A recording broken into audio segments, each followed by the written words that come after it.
Long before the events of the story, the great spirit Mata Nui descended from the heavens and brought the Matoran to a tropical island that would become their home.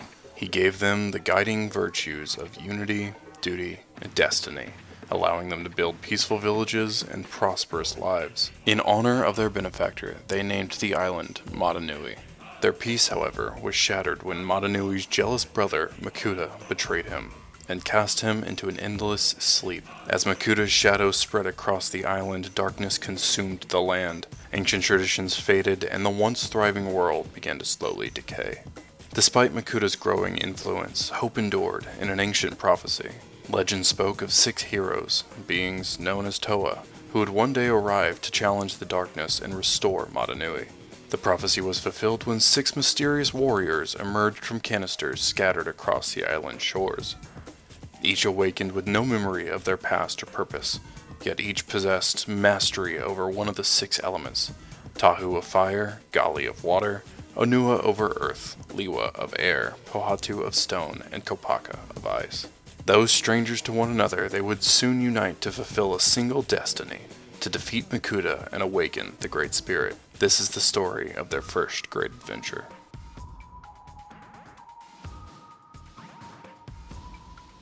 Tahu awakened alone on a quiet beach with no memory of who he was or how he had arrived. The only clues were a strange canister lying in the sand with a few scattered pieces of equipment nearby. As fragments of memory surfaced, a strange name echoed in his mind: Tahu. He assembled a pair of crimson blades into a sword, but the weapon felt heavy and unwieldy in his hands. Only after placing a mysterious red kanohi mask upon his face did everything change. Leaving the shore behind, Tahu wandered through the forests of the island, searching for any sign that might explain his existence. His arrival did not go unnoticed. In Tawahi, the Tamatoran had spotted the mysterious warrior approaching their village and assumed he was another threat. Under Jala's command, the Takoro guard prepared an ambush, constructing a trap of sharpened wooden stakes along the stranger's path. When Tahu stepped into the clearing, the trap sprung shut around him. Reacting on instinct, he ignited his flame sword and swept it through the wooden prison in a single blazing strike, reducing the barricade to burning splinters before calmly preparing for battle. Believing the stranger to be dangerous, Jala and the Takoro guard rushed forward with their weapons drawn. Before either side could attack, however, Turaga Vakama arrived and immediately recognized the armored warrior. Instead of ordering an assault, Vakama kneeled before Tahu and welcomed him as the legendary Toa of Fire, foretold in ancient prophecy. Realizing their mistake, Jala and other guards lowered their weapons and followed Vakama's example, acknowledging Tahu as their long-awaited protector.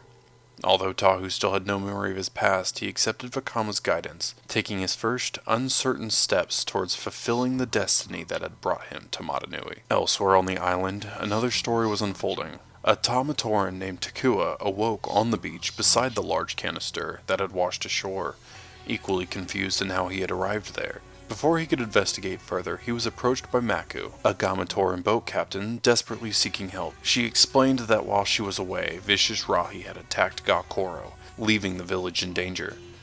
Though uncertain of himself and hesitant to become involved, Takua could not ignore her plea. Together they boarded Maku's boat and set off across the waters towards Gakoro. Liwa awakens alone in the jungles of Mata Nui, with no memory of his past, knowing only his name and feeling an instinctive connection to the lush forest around him.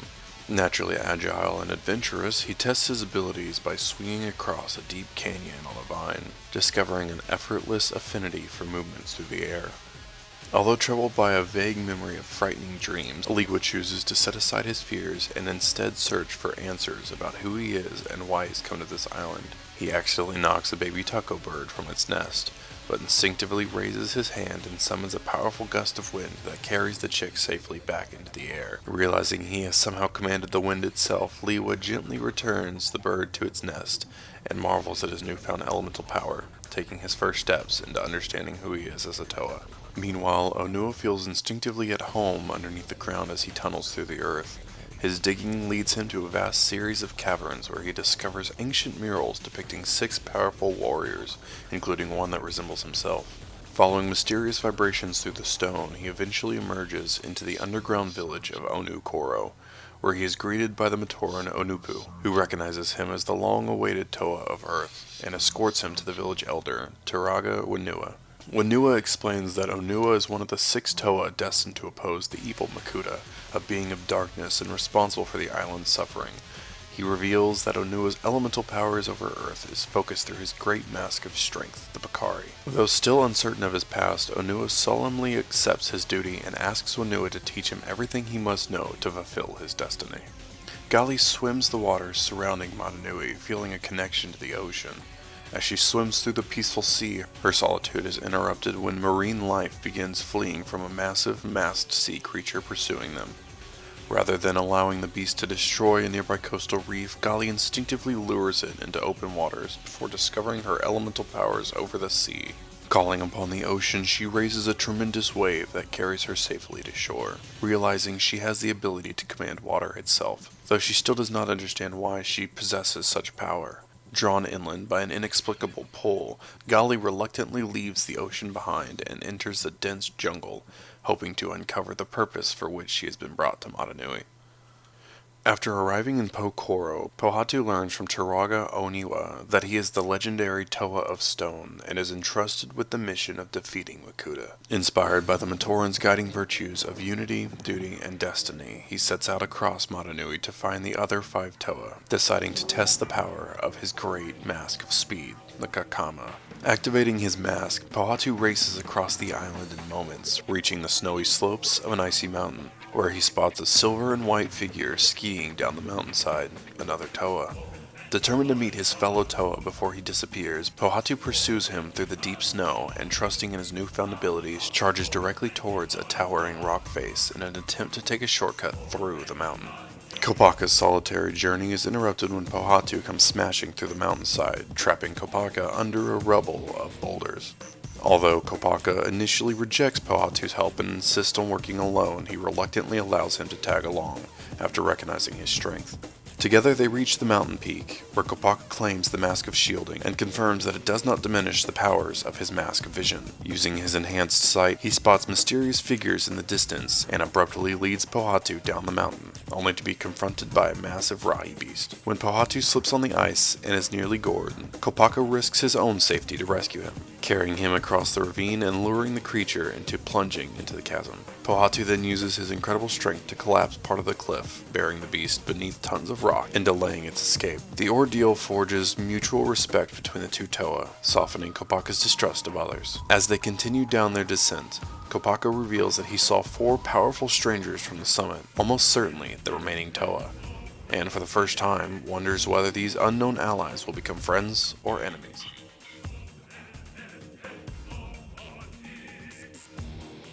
The 6 Toa were finally united when Pohatu and the reserved Kopaka joined Tahu, Gali, Liwa, and Onua. While the others introduced themselves and shared their stories of their awakenings, Kopaka remained mostly silent, carefully judging each of his new companions. He found Tahu overconfident and quick to lead, Liwa energetic but reckless, and Onua thoughtful yet difficult to read.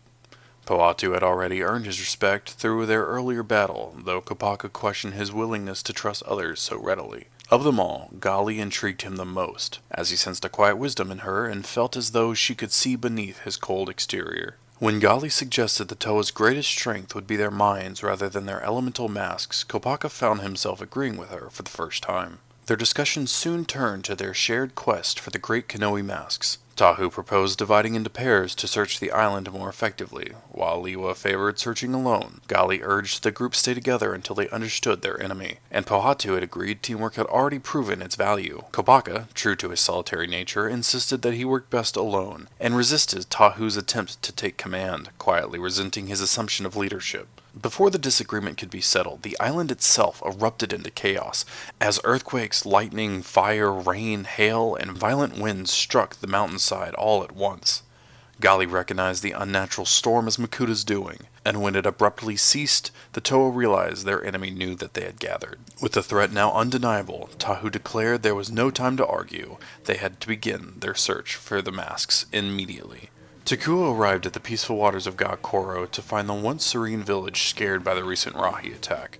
Smoke rose from damaged floating domes, many of which were flooded, while the village gate remained sealed behind a stone and shell puzzle that he had solved to gain entry. Exploring the devastated settlement, he discovered a light stone before hearing desperate cries from the trapped Matoran beneath the waters. Guided by their instructions, Takua dove below the surface, while the tranquil ocean concealed the village's submerged crisis. Using the light stone to reveal a camouflaged pump gear hidden among the rocks, he recovered the missing piece, repaired the village pump, and freed the trapped villagers as their dome rose back above the waters. Their relief was short-lived when the fearsome Tarakava erupted from the sea to attack, only to be challenged by the legendary Toa Gali. After a fierce battle, Gali defeated the beast by removing its infected mask, freeing it from Makuta's corrupted influence before disappearing as quietly as she arrived. As the villagers began rebuilding, Turaga no Kama thanked Takua for his bravery and rewarded him with knowledge rather than riches. She explained that the Toa had descended to save Motunui from the Makuta, yet hinted that Takua himself might have a greater destiny despite his humble stature. She spoke of the ocean as a keeper of forgotten history and encouraged him to forge his own path, revealing more about Gali, the protector of Gakoro, as well as Maku's concerns for Huki in a distant Pokoro. Before departing, Takua consulted the village's astrologer and taught him how to use the Great Telescope and the movements of the Red Star, revealing ancient prophecies that foretold the future of Motunui. Intrigued, Takua climbed to the telescope that overlooked the sea, studying its engraved prophetic panels and observing the brilliant Red Star for himself. Takua then returns home to his native village and meets with Turaga Vakama over things he's experienced and seen. There, Turaga Vakama hints at a coming of another Toa that he must prepare for. After the Toa parted ways, Tahu angrily sets out alone, frustrated that the others had rejected his plan to search for the great masks in pairs. While exploring Tawahi, he met Jala, who directed him to a legendary Great Mask of X-ray vision hidden deep within the caves of Onuwahi. Venturing into the oppressive underground tunnels, Tahu found the mask across a vast chasm, forcing him to cross a narrow stone bridge battered by fierce winds. Midway across, he was attacked by a storm of fiery scorpion-like Rahi that fed on his fire powers, rendering his abilities useless. Remembering Gali's advice that Toa's greatest weapons were their mind, not their masks, Tahu devised a clear solution, swinging beneath the bridge until the creatures were flung away with centrifugal force. He discovered that the last scorpion wore a tiny mask, and when he removed it, the creature immediately became harmless and fled, hinting that Makuta's influence over Rahi were tied to their masks. Reaching the far side of the chasm, Tahu claimed the Great Mask of X-ray vision, whose power allowed him to see through solid rock and revealed that intelligence and adaptivity were just as important to his quest as strength. Takua journeyed to the desert region of Powahi, where he learned about the bustling village of Pokoro, its famed stone carvers and beloved sport of Koli. Upon arriving, he found the villagers overshadowed by a mysterious illness that had struck many of its Matoran, including the legendary Koli champion, Huki. Turaga Oniwa explained that even the mighty Toa Pohatu was powerless against the unseen plague. Takua delivered Maku's message to the bedridden Huki, who begged that she might not be told of his condition. While investigating, Takua noticed that the illness seemed to be connected to the newly popular Comet Koli balls, after discovering one leaking a strange substance. Anwana suspected the balls were a source of the disease and tasked Takua with uncovering where they had come from. Following the trail, Takua secretly acquired a strange key from the Comet Merchant and used it to unlock a hidden quarry filled with infected Koli balls. There he encountered a vicious Nui Jaga, and with the help of the swift Toa Pohatu, temporarily blinded by the creature's attack, destroyed the Rahi's nest and escaped the collapsing cave. Pohatu realized that an infested mask had been contaminating the Koli balls, revealing that the Makuta's corruption had spread beyond the Rahi themselves. Returning to Pokoro, Takua found the infected balls destroyed, the villagers recovering, and Huki restored to health. In recognition of his courage and growing importance, Turaga Anwana entrusted him with a ceremonial carving tool to present to Turaga no Kama, who in turn gave Takua the sacred Book of Chronicles, and named him the Chronicler, charging him with recording the history of Motunui should the Toa fail their quest. As the Toa continue their individual quests, Gali and Liwa briefly travel together before parting ways, each reflecting on each other's decision to work alone.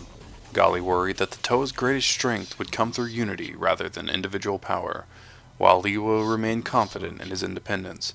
Returning to her homeland, Gali was pursued by a fearsome Tarakava through the waters before escaping to a towering sea spire, where she claimed the Great Mask of Levitation. Its power allowed her to float through the air, but her victory was short-lived, as she soon found herself surrounded by new dangers. Meanwhile, Liwa sought out the Great Mask of Speed, only to discover its hidden power underwater, a cruel challenge for the Toa of Air, who despised swimming. Forced beneath the waves and nearly drowning while evading a monstrous rahi, he persevered long enough to recover a Kanoe Kakama. Delighted by its incredible speed, Liwa quickly mastered its power before using Gali's Mask of Levitation to return safely to the treetops.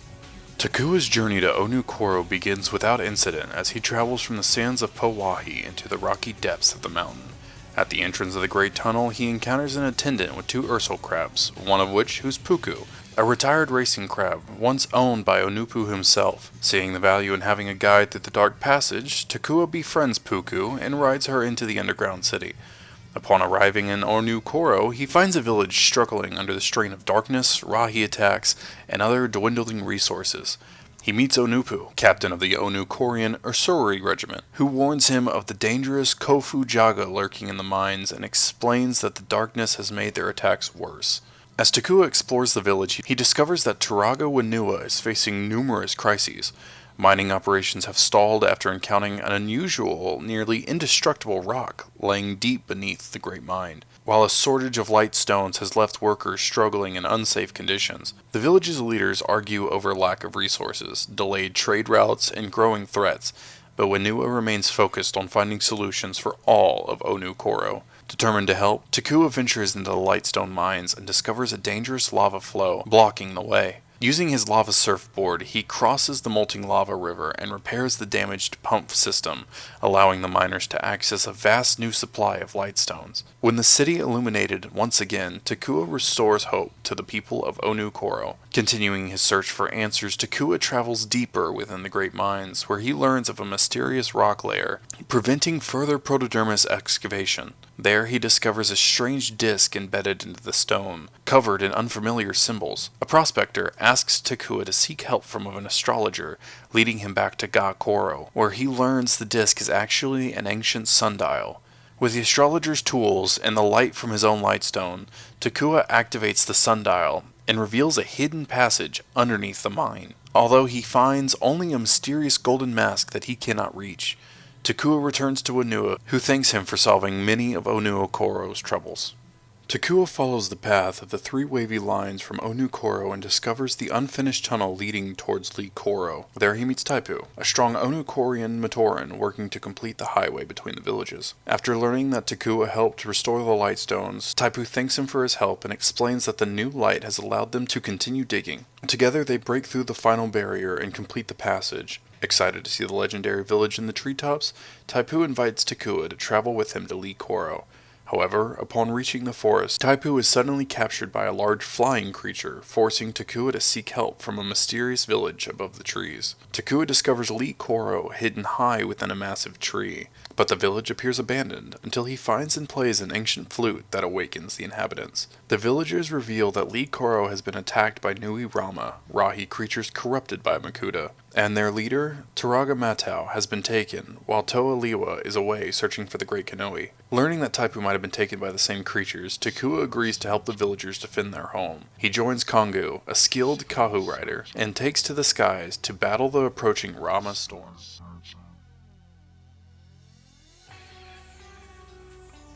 Takua joins Kongu and the Lee Korian Kahu riders in a desperate aerial battle against the massive swarm of Nui Rama.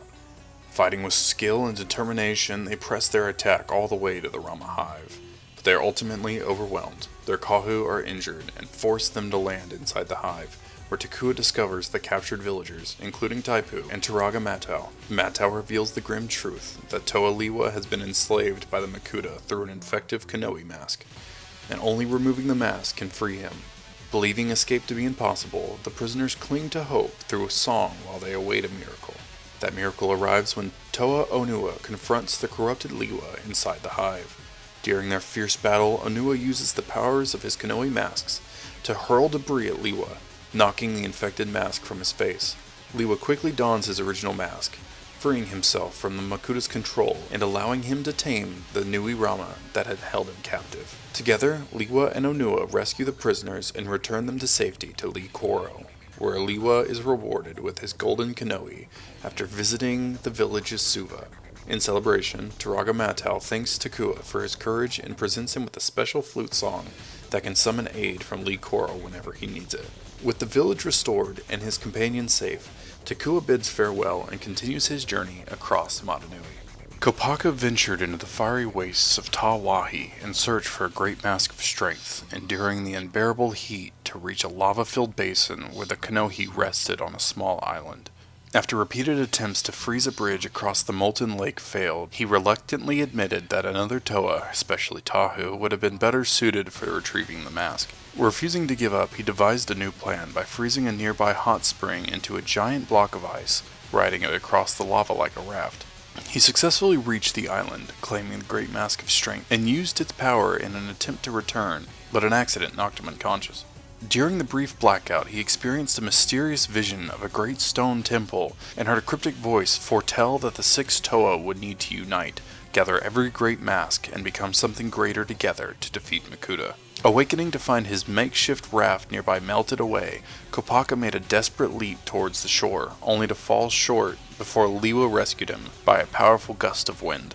Grateful but unsettled, Kopaka kept his strange vision to himself, suspecting it might have been one of Makuta's tricks. As the two compared their experiences, they realized that removing Arahi's infected mask caused it to lose all aggression, confirming in a pattern that the Toa had began to notice. Liwa then revealed that Onua had called the other Toa together to discuss their increasingly difficult quest. Though Kopaka had always insisted on working alone, he finally accepted that the search for the Great Masks and the battle with Makuta would be far more successful if the Toa worked together as a team. Makuta recognizes that the Toa have become a serious threat as they continue their quest for the Great Masks of Power. Determined to stop them before they can unite, he unleashes waves of Rahi, even turns the natural forces of Motunui against them, targeting each Toa individually. Liwa narrowly escapes a Muaka attack, while Gali is rescued by Tahu during another ambush. Afterwards, Gali experiences a mysterious vision in which 2 powerful fused Toa beings tell her that 6 Toa will only defeat Makuta if they learn to fight as one. Taking the warning to heart, Onua gathers the Toa together to confront the growing dangers facing the island. The team works cooperatively for the first time, combining their Kanoe powers to divert a devastating lava flow that threatens Motunui. Meanwhile, Makuta launches simultaneous attacks against the separated heroes, using avalanches, swarms of Rahi, and other hazards to overwhelm them. Despite the relentless assaults, each Toa use their elemental abilities and mask powers to survive, proving that Makuta has underestimated their strength. And although some, like Kopaka, still prefer to work alone, the 6 recognize that unity will require cooperation. They resolve to continue searching for the remaining masks and stand united against Makuta, knowing that the coming battles will be even more dangerous.